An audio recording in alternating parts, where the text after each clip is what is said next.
we go. Okay, welcome. Monday, February 13th. Call this Library Board Directors meeting to order. Jonathan Shambroom, the chair.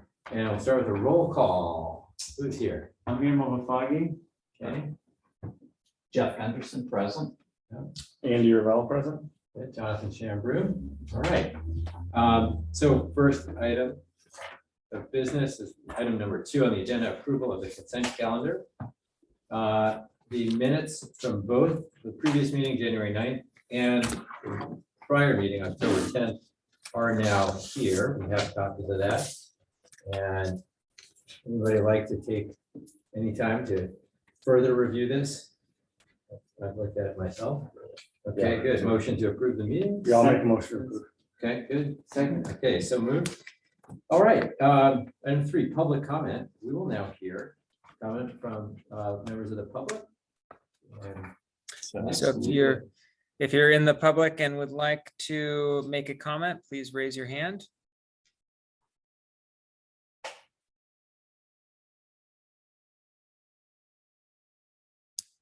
No hands raised at this time. Oh, there is a hand raised. All right. Go ahead, Barbara, when you're ready. Yes, I just wanted to say that my vice president, Diane Pike, is going to be joining soon as well. So just an FYI only. That was my only comment. Thank you, Barbara. That's not a speaker. Can you say the name again, please? Yes, Diane Pike. Oh, She's great. the vice president Okay. of the Friends of the Larkspur Library. All right, welcome, Diane. Thank you for joining. She'll be zooming on just very shortly. Thank you, Barbara. Did you get on, Diane? There we go. Diane is not on. Diane? Okay, I'm gonna mute Barbara. If Diane attends, we'll have her join us, Barbara. The other person in the audience is Jean. I can't see. Is that Stromberg, Jean Stromberg?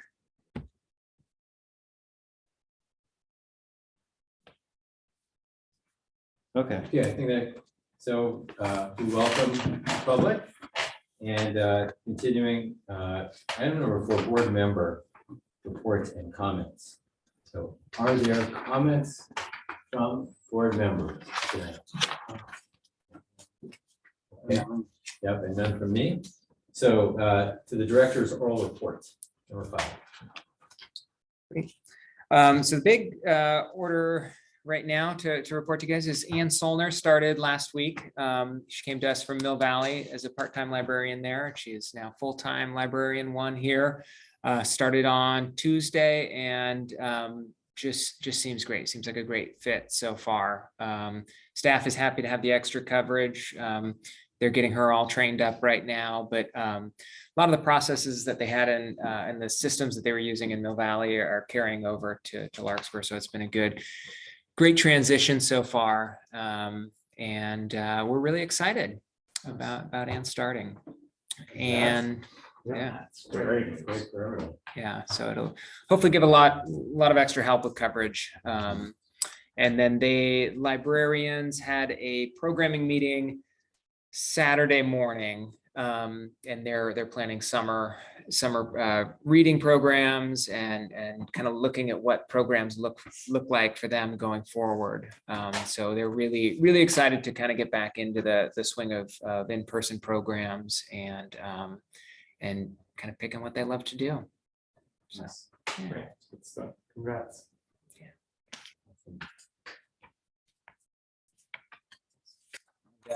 Okay, good. Item number 6. Well, actually, one question I'll follow up to the librarian's content planning. Is there a time frame for them actually releasing plans, schedule, content, or seeking input from anybody? Yeah, they, by nature, some things are going to be roll out really quickly. For instance, Teresa was able to start the Tamalpais book club again really quickly. It was something she had done before. The summer reading program is something that they typically start planning in January. So that's something that they're starting now, and that will be rolling out. The info on it will be rolling out soon, but the program itself is during the summer. And then they are starting to think more long-term programming and stuff, and what that looks like. A lot of the things we're trying to,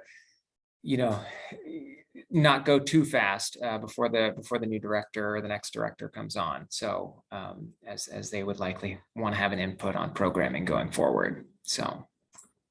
Hey, but what it's worth, one of the considerations or things that we're trying to figure out was how to get some of these, there were actually a lot of great stuff that were coming out, but weren't getting used or necessary. The community wasn't aware, a little bit of like this awareness raising. And I don't know if there's, to the extent we can, if there's any support in getting the word out in schools, whether they're targeted toward like elementary school, Neil Commons or Cove, or whether it's, preschool stuff that we want to get after, like whatever the audience is, however the board can support and help, like happy to plug in. And Perfect. Thank you. Good. We're two parts of that. We're centralizing communications with the city. So one of our staff, Colby, is going to be sending out a lot of the social media stuff and newsletters. And so we're really trying to push the library to advertise a lot through him. He does a lot of the tracking and what I'm looking for. Analytics. Yeah, thank you. Yeah. Instagram is clearly where our younger families are getting our messages the most that are directly sent from us. But we've always had great cooperation from the schools. If we ask them to push something out, they just don't want us to do it for just general advertising. But when we have a big message, they've always been really cooperative. So. Yeah. And also that art contest was pretty successfully rolled out by the Commons Foundation. Yeah. I just think they really used they're pretty visibly present in the schools, which I think really helped. Great collaboration. Yeah. Yeah. Anyway, whatever you need on the school grounds, let us know. Thank you. But I like the communication that we've also gotten when there's a council meeting. There's an email that is sent from the city of Larkspur, which I think is really good. It just kind of wraps up everything, kind of makes you aware. So I like messaging the library stuff through that because we're probably gonna get a good amount of just people in terms of that outreach. So I think that makes sense to me. Are those the recap meetings from the council? Yeah, those are good. Yeah, so it's supposed to be the Friday after council meeting, that recap goes out. So you can decide if you actually want to watch or read about it. And then on the off weeks, it's supposed to be an email with links to various issues and things that are going on. So one of the things we're going to be working on is having the library start to feed more content into that newsletter. Rec has started to do more of that, and part of its proximity, the communication staff happens to share his office space, so he has a little more ready access than the library staff. Yeah, exactly. I second Andy's thing. I read those emails and I think Good. they're like really helpful and synthesize like a long, sure what is a long discussion, meetings into like okay, I know exactly what's going on in the city. It's cool. And they're also predictable, like where they're coming from, what they are, which is good to consolidate. Maybe at a future board meeting, she'll kill me that I'm volunteering her, but we'll have our communications person come and kind of talk about it, especially after the director's on board and they can talk about how they'll partner together. It's understandable, and it's not it's a natural human instinct thing that librarians are so used to when they can sit down and make time for themselves, pushing something out. It's hard for them to realize they don't actually have that time, and that there's actually a staff person who has that time, who's desperate to get the content. So we're still building that sort of understanding in our system that if you take 10 seconds to tell the communications person what you want run, you're done and it'll go out. And so it's just kind of building that system into place. Awesome. Yeah, I welcome that. Good job volunteering. Item 6 business items, with the first one being recruitment update. Yeah. So there's an agenda item on the council's agenda on Wednesday asking for authorization to turn the community service department back into two departments, the library department and the recreation department. It's briefly discussed in the staff report that we captured a lot of internal efficiencies being one department. What we didn't capture in terms of efficiencies is the external relationships that actually caused probably more challenges for our management staff by not having sort of the clear chain of command that two departments would have. So what we're going to do going forward is continue to hire our entry level as a community services assistant. And they'll be assigned as our current incumbent is. He's primarily a rec person, but he's been trained to check out books. So when things are really bad downstairs, he is sent over to the library to at least pitch in so things don't fall apart, and vice versa. Rec has a busy periods during signups, and so cross training someone who's primarily assigned to the library but could go over to rec for the day, help with signups is something that we want to see. But if they authorize that, then the recruitment for a new director can start. If they don't authorize it, we'll recruit for a community services director, but I anticipate they're going to say yes. So we'll roll out a recruitment. I'd like to think end of this week, but probably I'm being overly optimistic. It's probably next week. For us, recruitment is from launch to hire is 4 to 6 months typically. I'm hopeful that the building is its own attraction and calling card, and so maybe we'll get a lot of enthusiastic response. But at this level, you're often hiring somebody who then has to professionally extract themselves from where they are. So we have to consider that. But we'll see. So that's kind of the rough timetable, is that you'd have hopefully a new face mid-year to be interfacing with. In the meantime, want to acknowledge the staff's doing a great job of making sure the public's not perceiving a day-to-day issue because there's no library director. And I think that's one of the payoffs that we made the decision to hire librarians as our core staff. You know, for those who've been with us a little longer, like Jeff can recall, we used to be thrilled if we had like 2 librarians on staff or 1 librarian on staff, and then we would have a lot of paraprofessionals or just entry-level staff who've been trained. Now we have 3 people with master's degrees that this is their profession. You know, I often say you can tell somebody who's classed up here to do something that's down here, but you can't necessarily do it the other way around. And so I think that's why the public's not seeing real blip right now downstairs. Is Ann Solner the third? Yeah, That's yeah. great. So Ann and Jess and Teresa are all classified librarians. And Jess is one of our success stories because she put herself through her master's program while she was part-time employee here. So That's great. Yeah, I think that's really solid. We have going at the moment to transition, make this transition for sure. Yeah, and then Nick's been challenged for recreation to build a 3 to 5 year plan with a staffing model. When the new director's on board, we'll have to do the same. I have alerted the council that with staffing expectations being different when we move to the new facility, we actually have to start building that into this year's budget because we have to hold that money or it'll get absorbed by something else. So we are actually going to start to plan for what our staffing levels need to look like when we move, because we know they'll be higher. And that's not entirely library staff that you'll necessarily see. For example, Public Works feels the new facility is probably going to trigger the need for an additional maintenance worker so that we have somebody who's probably dedicated only to buildings.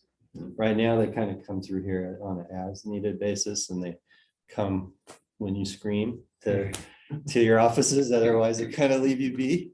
I think they feel when we bring this building online, they probably need a dedicated person. So that's the kind of thing we have to start planning now so that when we open the facility, we're ready to go. Would that make sense as a future topic, just for discussion, where we could? When there's a director, because I'm not comfortable having that discussion without the professional has that vision. Yeah. Because all the directors I've worked, the 3 I've worked with, all agreed if you could ultimately get to where we are with 3 professional librarians below the director, you're doing really well for such a small operation.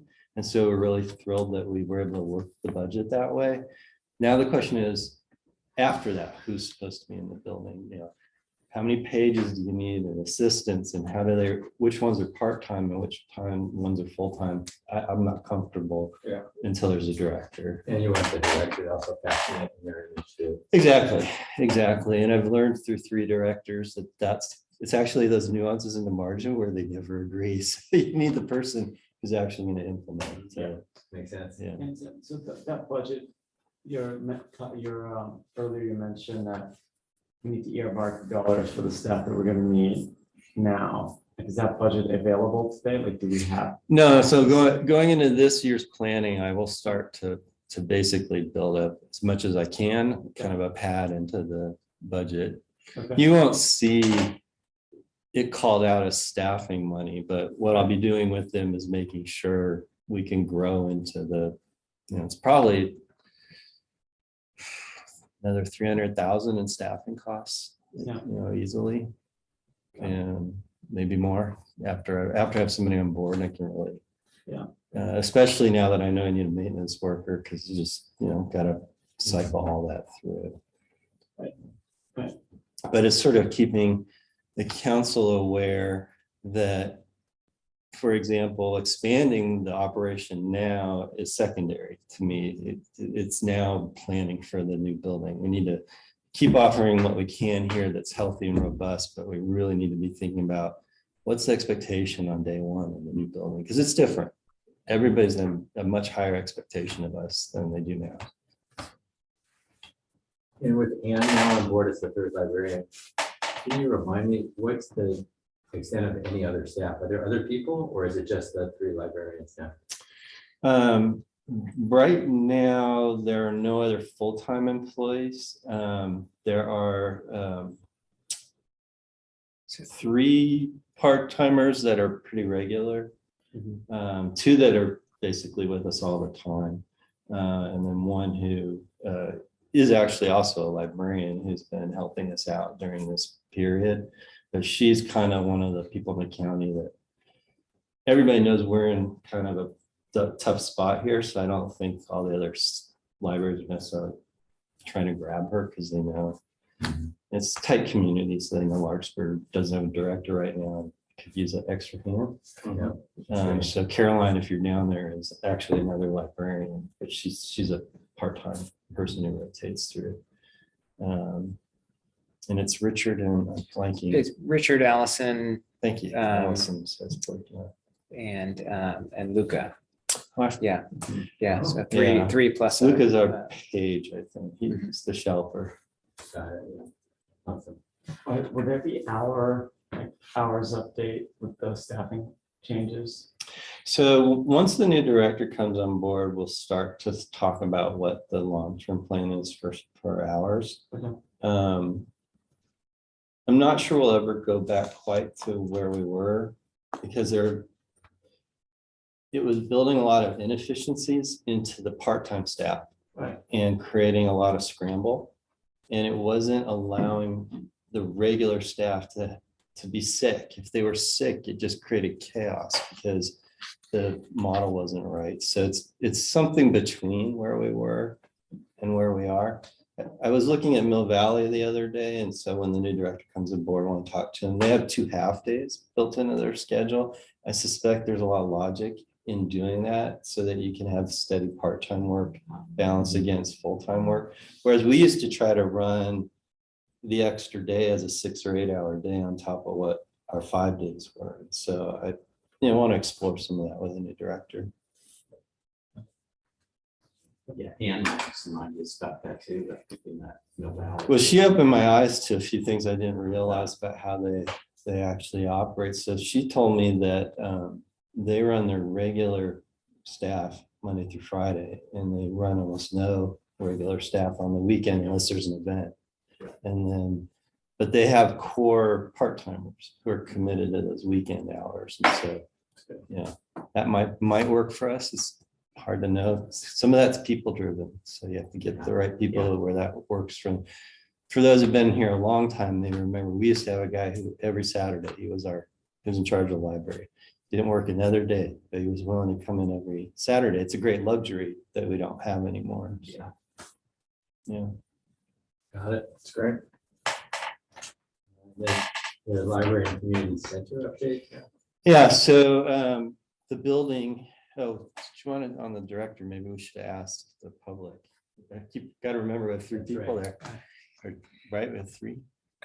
3 on, yeah. Yep. So are there comments or questions from the public on the library director and the topic we just covered? If you have any comments or questions, please raise your hand. Barbara is, Can you hear me? yes, we can. Okay, great. I just wanted to ask, is it too early to ask what the process will be in looking for a new library director? I guess I need you to be a little more specific. We typically have our, solicited applications, and then we'll do a panel level interview process, and then eventually they'll interview with me. I just was wondering, Dan, if that's been started, or not. And by the way, I'm very happy with, it was lovely to meet Anne, and she'll be just a great addition, but I just wondered if that process was started yet. So I need the council to act on the item that's on their agenda on Wednesday. Oh, that's right. I'm sorry, I missed that. Yep, I get it. So then we'll open the recruitment after that. Okay. When you do that, is there a job description that's public? Is it posted? Yeah. City? Yeah, we've had it's the same description we had before. We never, we left all that on the books. It just sat in the unfunded category. So. Thank you. So, any other questions, Nick? From the Any other questions, please raise your hand.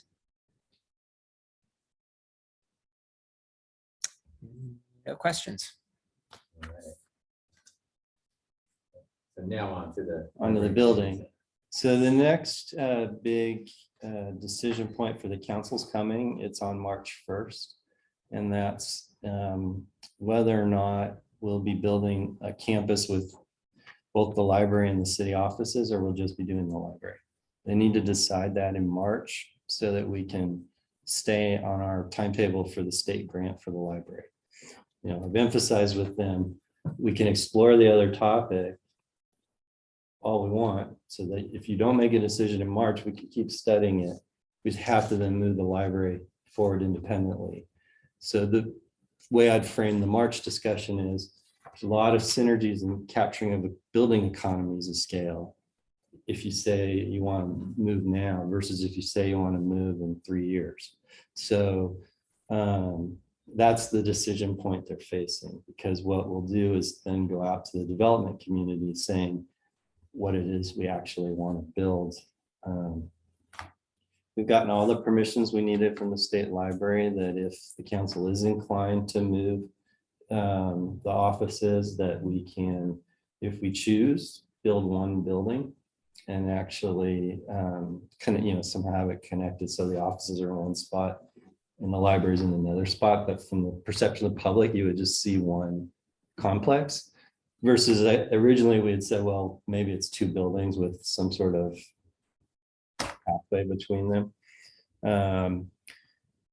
I can tell you the engineers and the architects on the project team are getting really excited about the one building, because then they don't have to do 2 bathrooms and they don't have to do 2 ADA access paths. It starts to save them a lot of opportunity and money for us, and put more square footage into the public spaces, which is what we would want to do.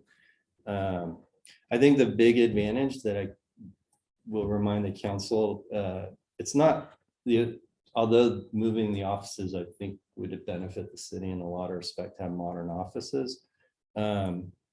It's that we would bring more community spaces to the model. So right now, the state grant says we basically are allowed to replicate this square footage as the programming space for the library. If we enhance it, if we make it bigger, then that's on the city. It can't be funded with the grant. So But if you're bringing the city offices over and the offices were to build a couple of significant sized meeting rooms, then those would be available for programming for the library too. And so if I had my druthers, we'd almost double the number of programming spaces that are available. And we met on Friday with the staff, and that's actually probably their second thing on their wish list is more programming space, so they can run simultaneous programming, particularly where they can have one very noisy children's event, but they can still offer another group in the community a quieter space to be.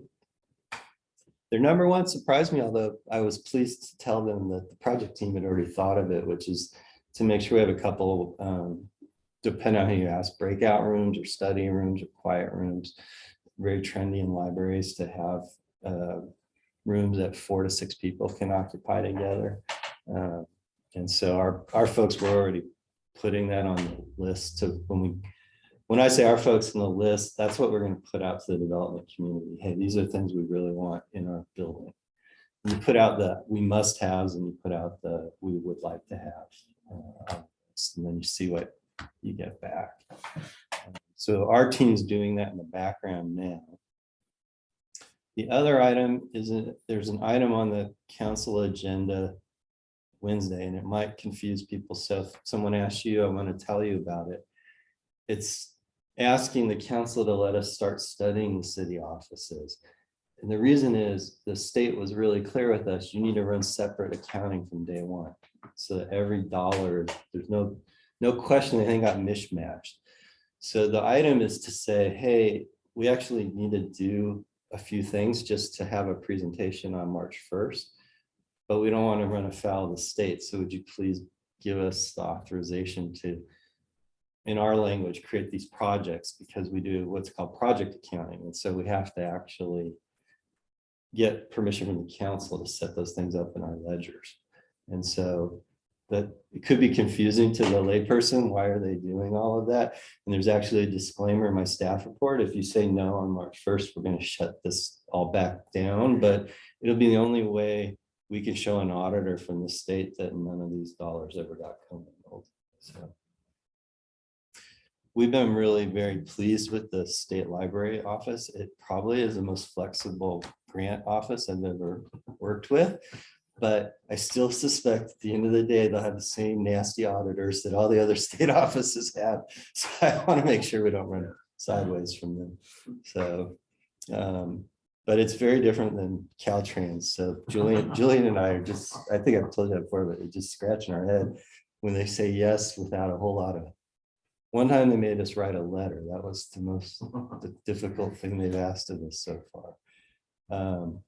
The other thing is, if someone asks you, there may be chalk paint on the sidewalks in the next week or two. And I suspect some people will be like, what's going on? What's going on? We did hire a company to figure out exactly where every utility pipe is, even though we have maps, because it's a new development, you still have to make sure your maps are actually correct. So there'll be a service out there marking exactly where every utility line is. And, you know, from time to time, not necessarily us, but maybe PG&E, their line actually turned out to be 1 foot off from what the diagram said. So having a real world knowledge so we don't hit anything down the road, it's real important. We commission that now because it actually will affect some of our cost estimates of what we go out with once we know where that infrastructure is located. How long will the chalk stay? It's chalk paint. So it washes away. So it's kind of like the same stuff you use, right, to give stuff that particular look. It'll survive a couple of rains, but it won't last forever. So they'll take a bunch of photos to kind of help deal with that. But we're excited. We have a great project team that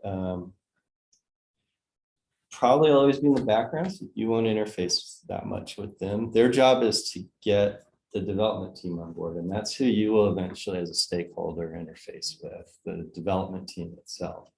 The project team is to give Julian ultimately the support to manage and make sure that our development team is spending our dollars wisely. So that's unfortunately, I mean, I'm sure all of you built something in your work, and unfortunately got to have a watchdog for the contractor. And that's essentially what our project team's role will be. The Kitchell's been great to work with so far. And we already know there's pent up enthusiasm for our project. We have a lot of library architects itching for us to put these documents out so they can start working on it. Can you say what role Kitchell plays? So Kitchell is the firm that is playing the project team support for our team. So Kitchell is a big company whose close office is Sacramento, I think, but they've got a lot of folks here in the Bay Area. We use them to do this work for us on the police building. Nevada use them for their city hall project. So Julie and I both had experience with them, but we've had Kitchell essentially on retainer for the last 7-8 years to do this on even smaller scale projects, because they have teams of engineers and architects that can come in on a quick notice and give you at least a professional review of something. So we even on a really modest structure, we might use our contract with them to get advice. That's great to hear that they were on the same page with staff. in the Yeah, library. yeah. It was refreshing to say, okay, they actually do this for a living and Yeah. done, because the team members are new to me, these particular individuals, but were assigned because of their familiarity with libraries. And so they had immediately told us that. And, you know, I do want to acknowledge that Franklin put a lot of work in with the project team for a while. And so there's a lot of Larkspur library representation in their early notes. It's not me guessing, which it would have been. So that's been really helpful. But I think the one thing the library staff, at least one of our members, is probably most disappointed. I told her I know a lot of folks like maker spaces, but that probably is on our cut line, because it's a lot of space going to one use and we don't have a lot of space. And so we have to be as flexible as possible. So that might be a future, somebody wants to build a maker space extension, we can have that conversation down the road. The other thing I'll just candidly say is we did talk to some libraries in communities like ours, and maker spaces struggle in communities like ours because our constituency has access to those resources in their homes and doesn't necessarily need to go to the library to use a maker space. So, you know, that I want to assure you, we're having a lot of conversation with the staffs and agencies that we view as kind of either similar size or similar communities. So we have a sense of what's going on in those communities. Another thing they've been telling us is we need to have lockers for kids, because most kids are carrying several $1,000s of equipment in a community like ours. And although they may innocently toss it around, you may want to be encouraging them to have somewhere to put it that's secure. When I took a step back, I realized even my kid Ted probably is carrying a good $1,500 on him. The phone alone. So yeah, so those are the types of things that we're talking to people now, so we don't forget about them. That's great. Yeah. 26 is what I'm telling people is probably opening day, maybe a little faster, and then breaks perfectly. The grant is late 26. We're buying ourselves about 6 months cushion in our planning, which is tight, but we think we'll be okay. Weather would be our only real concern. And at that point, I think we could probably get an extension if acts of God are involved with us not being able to construct. This is all very promising compared to the false starts that have happened before. So Yeah. I'm thrilled with this. It sounds really positive. Yeah. The other date, just so you know, the council will announce hopefully in the next week or two. They're comparing their calendars to pick a date in July, and that'll be the Saturday in July will be the finalists will do their presentation, the ones that want the job, so the architecture firms. So that's the timetable we're on. Is it'll be a Saturday in July, 3 presentations in a public, probably here or some community room. There won't be a decision made that day. Council likes to, when they do this type of thing, they like to give everybody a chance to digest what they saw. So they'll come back in a week or two to pick among the finalists. Did you say that'll be is it open to the public? It is, it's a public meeting. It'll be, they want it to be on a Saturday so that more working people can be available to come. So be up against youth sports of some kind. So coaches may have a little bit of a challenge. But Andy's with me. That's probably. but that as soon as we have that date, we'll let you all know. So if it works in your calendar, you'll be able to attend. Great. All right, thank you. Nick, do you want to check for Yeah. Any comment or questions on that? Any questions or comments from the public? Please raise your hand.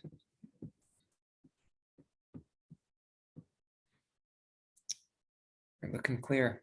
Okay, hearing none. Item 7, status reports from the library support groups, Friends, Foundation, and Commons. No, some of them are here. Yeah, any reports from the Friends, Foundation, or Commons? Go ahead and, yep, here we go. Barbara's got her hand up. Should be able to talk, Barbara. Okay, thank you, Nick. I can't see anybody. Is that something that could be easily fixed, or is it, We're Audio gonna only. need to work on our logistics, Barbara, but tonight we can't do visual. okay, that's fine. Very good. All right, well, hello, everyone. Thank you, Dan, for all that update. That was super, and I'll relay that to my team. And best of luck, at this busy time. But thank you for the detail. So I want so the library looks great, I think. What do you think, Nick? Looks great. People love the chairs and the lamps there. Little tables. Gosh, the last meeting, I told you I was, we didn't know where they were, but the librarians found them at St. Pat's. Carolyn actually found the chairs at St. Pat's, and then Nick and his team went over to rescue them, and they sit in our library now. So the carpets are clean. There's tables. And also we're still working on lamps a little bit. There are lamps there, but we may change them out. But in any case, it's a really a big improvement, and it's a comfortable space for people to come and use the library. So I'm very excited about that. Oh, and by the way, thank you very much for the mention in the city manager notes last week. That was very kind, and I heartily support, hearing more about the library in those notes. I know a lot of people get them and read them, so that's a good direction. So I also wanted to say that our big deal this spring, we're going to rerun Touch Trucks as a benefit for the new library. We've picked a date. It's Sunday, May 7th. It's the week before Mother's Day and in the early part of the month, so it won't be competing with sort of end of school activities. I was going to ask if there were trustee members who would like to get involved in the planning or in the activities of the day, which Amir was good enough to get involved in the planning this year. So I'm just opening that up. You don't have to give me an answer today, but please email me. We'll get started very soon on the planning. Our first meeting is February 22nd. I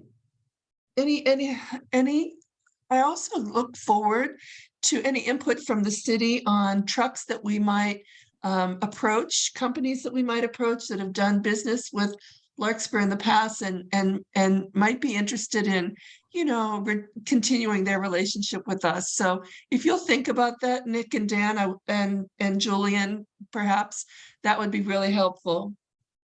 Yes, we will. Thank you.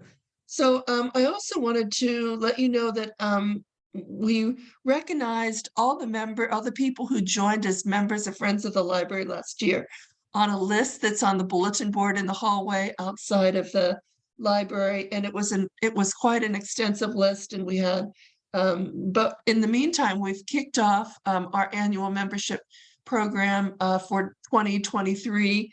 Flyers should have hit people's mailboxes. We actually mailed them to card holders who are 40 and over, Larkspur Library card holders in Larkspur, Greenbrae, and Kentfield. And we generally get responses all throughout the year. And then finally, I did send a letter to our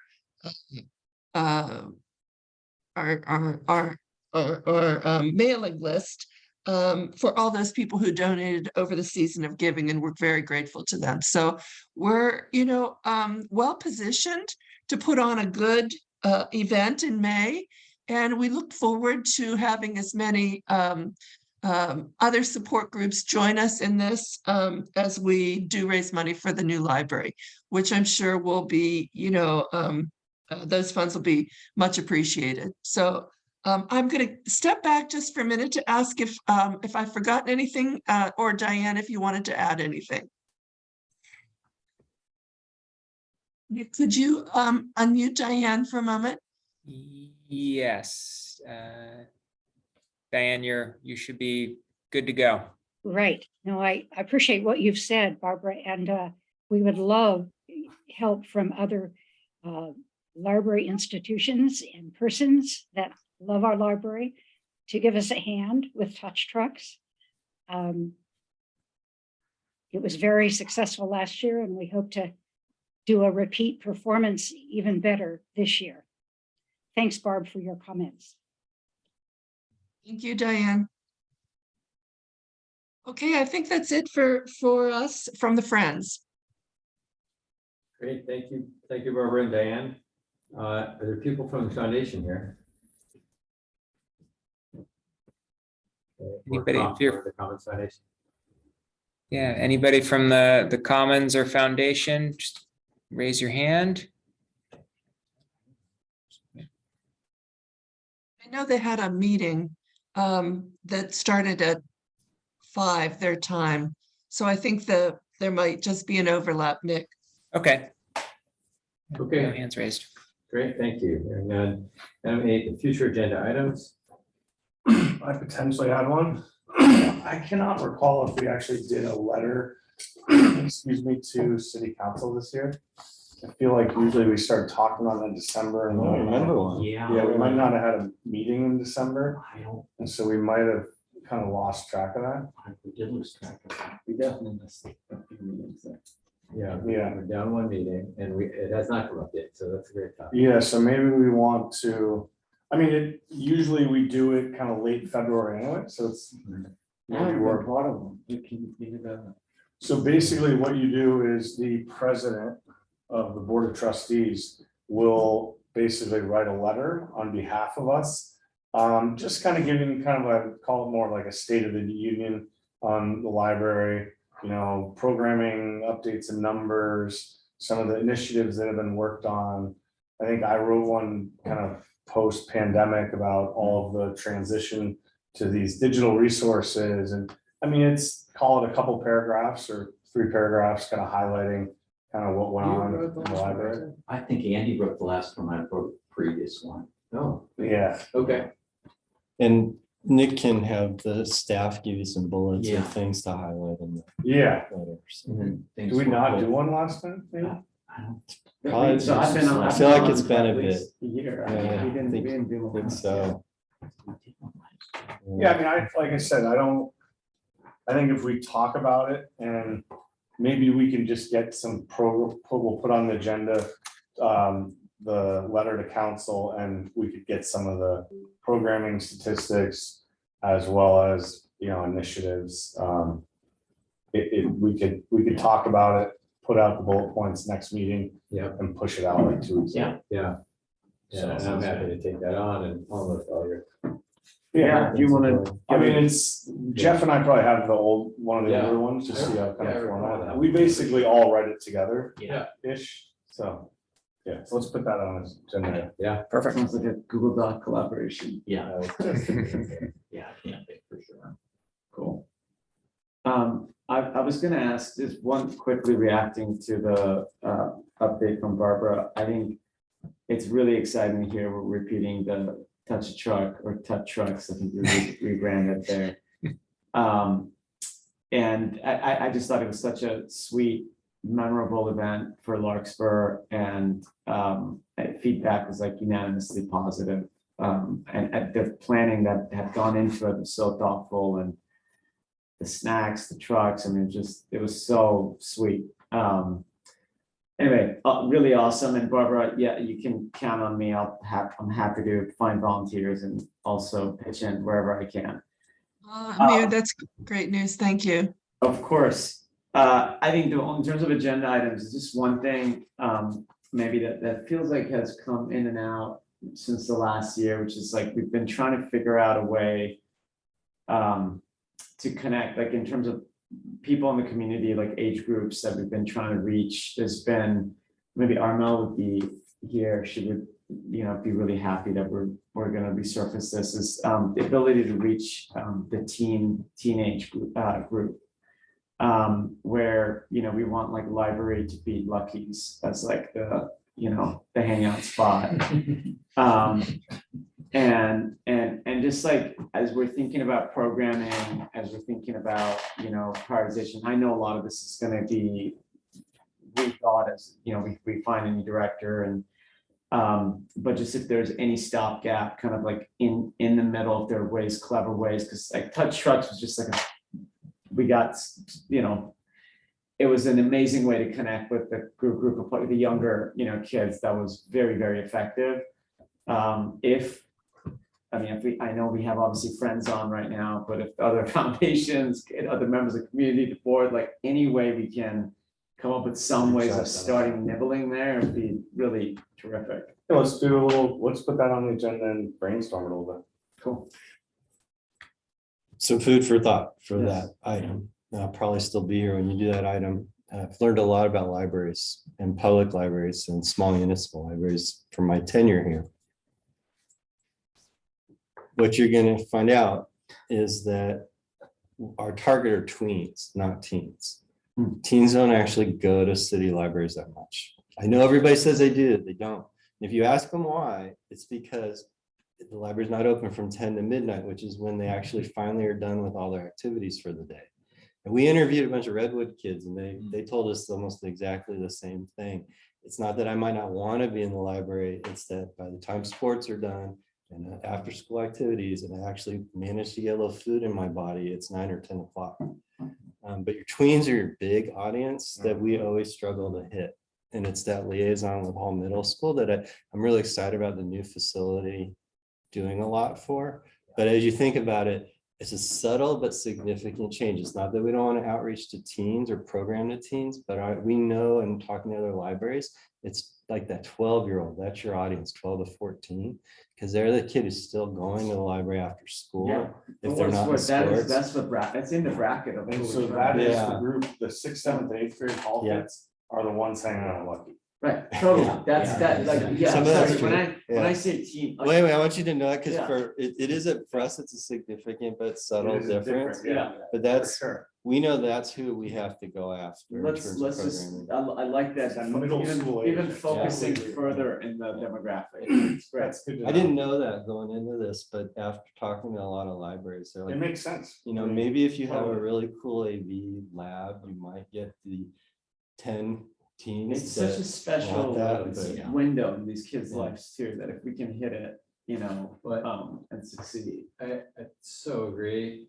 And when you had mentioned breakout rooms, I immediately thought of how kids could use that. Yeah. And like having that infrastructure, the room is the hard part. And then adding the tiny piece of equipment, just dialing it so that it's really usable by tweens is, I think, the easy. I love the breakout room concept. Yeah, and you know, again, I'm not sure how many will make the final mix, but I know that's what, it's just so hard because it sounds like, If it's 6,800 1 or square more, feet right. is not that much when you start really adding it all Yeah. up. But yes, I think the breakout rooms would be well received by all sorts of cohorts.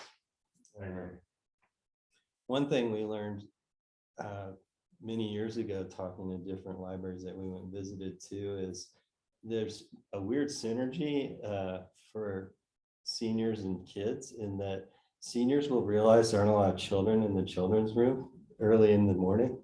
So they'll all gravitate in there. So don't put just little tiny chairs. These are the kind of funny things because they're looking for spaces to be, right? So we've got all that kind of spinning through our head to make sure. Good. That's great. Hopefully you're here on the next one as we. If I'm here when we build one, that's the goal. Yeah. Instead of just talking about it, Yeah. just see me in front of mini groups talking about it, good and bad and ugly. But we're just so close. It's exciting. Yeah. It's really It's exciting. still tangible. It's real now, It's- yeah. Yeah, it's very exciting. And I think if Ann Morrison were here, she would share that, they've formally launched their $1 million campaign for outdoor amenities for the property. Great. They'd like to see a Awesome. bigger budget than what we have for that, so. I'm so thrilled that Ann's on board too, because she understands this from various perspectives. Yeah, for those who haven't worked with Ann or met Ann, she was on the council during the early stages of some of this planning, so she's very invested in it. Great. Excellent. Good items for future captured. Any other items to request? Okay, Those are meaty items. very good. And the updates will be substantial too, so. That's fine. Okay, excellent. So let's set a date for the next meeting. We talked about that. Is it same week? Same And it will time? be 6 o'clock going forward. If, based on what you guys were Unless saying. you wanted- Yeah. Unless you wanted to change it. Yeah, so we changed it based on which you all had wanted to meet earlier, so. Yeah, I think I just forgot about it. I can make 6. I have to kind of hustle for practice, but. So what was the date? What the next one is? 13. Scheduled to be March 13th. Yep. Or, That's all. yeah, the 6:15 time was to accommodate a board member who was taking the ferry. And the ferry. Riding by from the ferry after. Yeah, but if you have practice that ends at 6. we can- No, my practice ends at 5:30 in San Rafael, so. Now you have a built-in reason not to stick Yeah. around. You just say, sorry, Yeah. parents, I gotta go. Exactly, yeah. So I it wouldn't have been a problem. I just realized that I had to drop the kid off, which your wife had actually offered to take him, and I just wasn't thinking, so. We're good, 6 o'clock works. Perfect. So 6 o'clock, next March 13th. See you all there. Motion to adjourn. I'll make a motion. Second. Second. So moved. Thank you, everybody. Thank you very much. Thank you. Bye, everyone. Thank you. Great. See you, Barbara. Thank you, Thanks. Barbara. You're Diane. welcome. Yeah. Thank you. Thank you. This gets me on time for my next board meeting.